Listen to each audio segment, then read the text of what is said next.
month on EnMast, we're talking about sales, and I want to talk to you about the three common mistakes that I see people make when selling services. The first one that I see people make is kind of a classic. It's called the show up and throw up. You know, where you show up with your 20-slide PowerPoint deck, and before the client or the prospect even opens their mouth, you're talking on and on about what a great company you are and all the things that you can do and the ways that you can help them. But you don't even know if what you're saying is what they're looking for.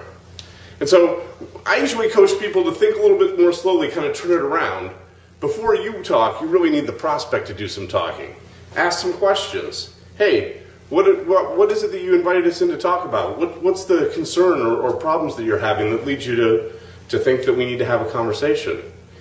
You know, the worst possible situation is when they come in and say, oh, just do a capabilities presentation. Tell us some of the things you're good at. I mean, you could do a few case studies to kind of demonstrate your credibility, but then you really need to turn it around and say, you know, I'd rather show you than tell you about my capabilities. What's a problem that you're having currently that we could just sit down and work on? And then sit and work on it just like they were a client. Let them experience what working with you would be like. Then at the end of that conversation you can say, hey, would you like to continue this discussion? Here's how we do it. Here's what a regular professional engagement with us would look like. And that's a perfect opportunity then for you to make your pitch. Another common problem that we have, that I see people having, is they jump right to the answer. In other words, they're getting the client talking, that's good. The client's talking about their problem, the concerns they're having. But they've got so much experience. You know, so many of us as service providers, we know what the problems are even before the client starts talking. And so the client tells us a little bit about their problem, and we say, I know exactly what it is, here's your problem, here's how we solve it, blah, blah, blah. We feel great because we've demonstrated how smart we are. But how does that feel from the client's standpoint? You know, for the client, this is a problem they've been working on for a long time. It's something they've been really challenged with, so challenged that they're willing to get someone from the outside to come help them. So if you solve their problem in like 5 seconds, this doesn't feel great to them. Instead, let's have a little process with them. So tell me about the problem. How long has it been going on? What kind of things have you tried to solve it?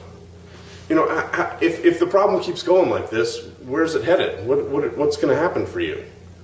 I think it's really effective when I can say, oh, if you're having that problem, then you're also seeing this thing and this thing happening. Is that right?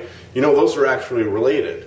When you start to understand their problem, they assume that you can fix it. Demonstrating that you can fix it isn't as important as demonstrating that you understand the situation that they're in and the problem that they're having. The third thing that I see that people do over and over again is that they forget to actually ask for the order. So if you're doing a great job, you're sitting back, you're letting the customer talk, you're listening to them, you're having a great engagement, the prospect is going to start to get excited. Hey, I found someone who might be able to solve my problem. This whole thing might go away. You know that you're getting there when you hear them say things like, well, how much is all this going to cost me? Time after time I see service providers say, well, you know, let me go back to my office and I'll work up a proposal and I'll send something to you. And that's great. That's very professional. You're going to really think things through and put together a professional proposal. But right now is when the client is ready to buy. They're asking you how much. They're worked up. They've got a problem. They think they found someone to solve it. Right now is when we need to close that deal. I hope these tips are helpful to you. If they are, stop by EnMast.com. We've got all kinds of blog posts, white papers, videos that are all coming up this month on sales.